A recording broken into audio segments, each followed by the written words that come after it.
Paul, thank you so much for having the time for this. You're and welcome. squeezing us into your tight schedule, and I hope as you are. Appreciate it. Yeah, thank you. No problem. I wouldn't do it if I couldn't. Thank you, bro. Now, Paul, how long have you been in China? What brought you here? It's a long time ago. It feels a long time ago.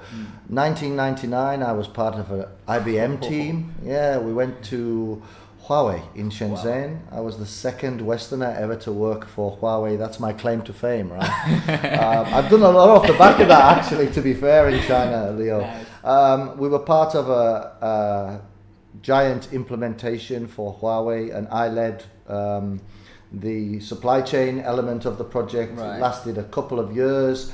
We were IBM employees, but we were contracted to HUAWEI. And that was my first experience, and then even after that, 2 or 3 years, I knew I'd be back. It was really weird, you know. Now, Paul, I'm from the Middle East, right?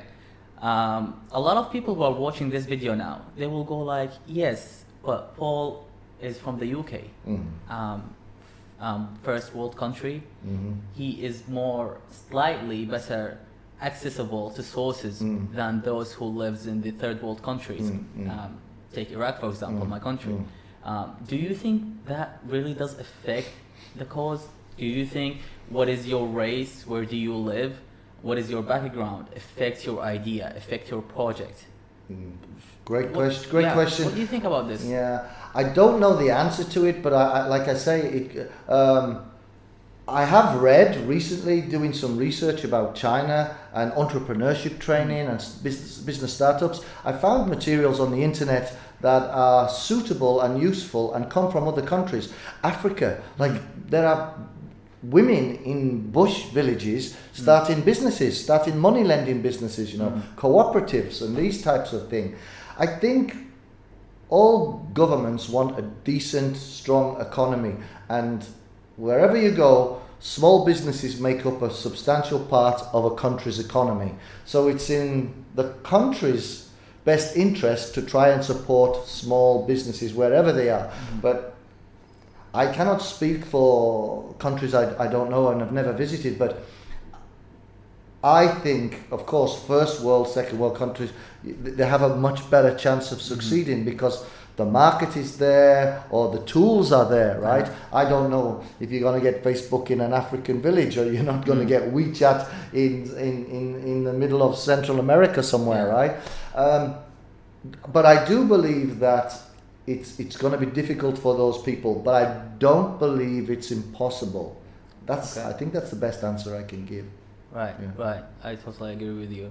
Now, Paul, according to what you say, how important do you think having a uni degree for the youngers to have a degree and then starting after graduation, starting their own businesses? Do you think it's a must-have tool? Do you think this degree define whether you are going to succeed with your business later on or not? Yeah. And what is your degree? Yeah. First of all, I don't have a degree. I left school very early. I hated school because I didn't have a teacher that motivated me. What you taught in university? Because I built a good business. So to answer your question is, I didn't have a degree, built a good business. My business is so successful. My university asked me to teach. I've sat on master's thesis panels in UK. I've done marketing business courses in several universities in UK and China. I don't think you need a degree, but I know the importance of education around the world, right? Especially in China. There's a lot of pressure on young people to go through the whole process. Good primary school, good middle school, good high school, get a great university, get a degree, do the masters. But we're not all designed like that, right? We're not all designed like that. I certainly wasn't. I enjoy teaching, but I'm a businessman who teaches, and I only teach what I know, what I'm good at, and what I'm passionate about. Is a degree important? Yes, lots of families and kids, young people will say it is. Yes. Is it important that you have a degree to run a business? I say no way. I'll be that honest. Not just me, but lots of people I know in the UK and China who are successful do not have a degree, even though there's a strong push on education.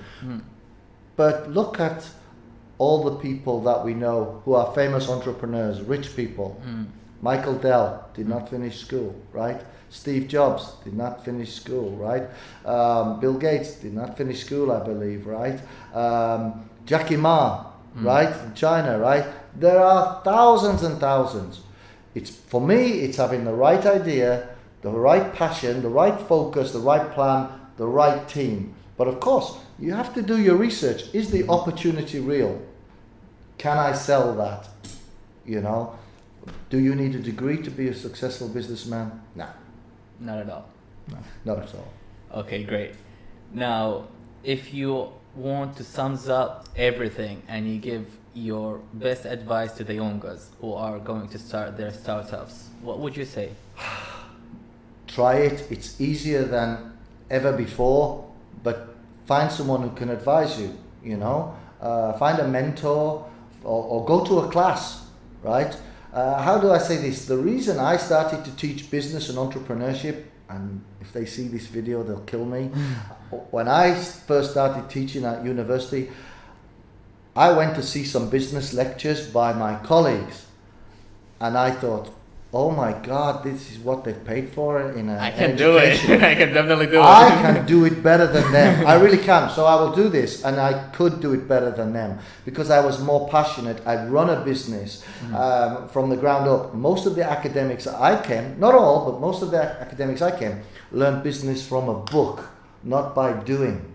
Some of my academic colleagues, if they see this, they'll you know. But it's true. I've had that conversation with them. But some academics, and of course they deserve the respect, right? And I'm not disrespecting them, but what I'm saying is a lot of these academics write books about business and teach business courses, and they've never done a business, you know? They never got their feet wet in the business water, right? And also, I can speak from experience, a lot of the textbooks they teach from are so old. I would challenge anyone to find a good book on marketing in the West that mentions WeChat, Bilibili, Douyin in detail, if they even do, right? And these are like 3 of the biggest tools on the planet to build a successful business. Sure. So I would say try it, but don't wake up and go, wow. I would say, I'll try it. Yeah, I'd say wake up and go, how? Not wow, I have an idea. It's how do I make this work? And there are enough people, there are enough courses. And just tune into your video. We can do some more. We can make it happen. Right? I appreciate it. Yeah, no definitely. problem. But you know, lots of people, when before they start doing their business, they read a lot. They read and read and read, and they never feel they are ready. What is the problem? How to get ready? Because before I starting my website, okay, I will read a book. 2, 3, 4, 5, 10, but I don't feel like I'm ready yet. Yeah. What is the problem? Yeah. What is this? What is this feeling? I suffered from that myself. I actually bought a book on everything from negotiation to how to write the perfect email, how to win friends and influence people. I read all the business classics. I read all the autobiographies of the Jobs, the famous UK entrepreneurs, everything. You just read, and then you get into a habit of reading. Right? Because you can question yourself, you can see opportunities, but you get into this habit of reading and you avoid doing. I remember I was talking to a guy, not very successful, but he owned a few nightclubs in the UK. And I was just about to leave IBM, and we were sat outside a cafe that he owned, and we were waiting for someone, and I got a book out of my bag and read. And he said, Paul, I've been to your house. You have business books all over your office. And he said, now you've got this. He says, you know, sometimes you can read too much. Sometimes you should just do. And he's right. We can read. We're scared, right? We're scared. It's fear almost. I need to fill my head full of every fact. You don't. You need to think of how you can do it, spot the opportunity, how you can do it, and then just make a plan. Listen. The planets will never be aligned, right? They will never be aligned for the perfect moment. No. So just, what does Nike say? Nike said, just do it. Do it now, right? Just do it. Yes. But take some advice. Don't read too much. Find a good course, a good seminar, you know. action, and we're scared. Action cures fear. Go register a business. Go to a business event. Take that first step. And sometimes people can't take that first step. But once you take that first step, I think everything becomes natural. Okay. Well, Paul, on behalf of myself and my generation, we thank you so much for these gracious ideas and advices. We do really appreciate it. Thank you so much. Bless you. Just my opinion. Thank you, Leo. Cheers, boss. Yes.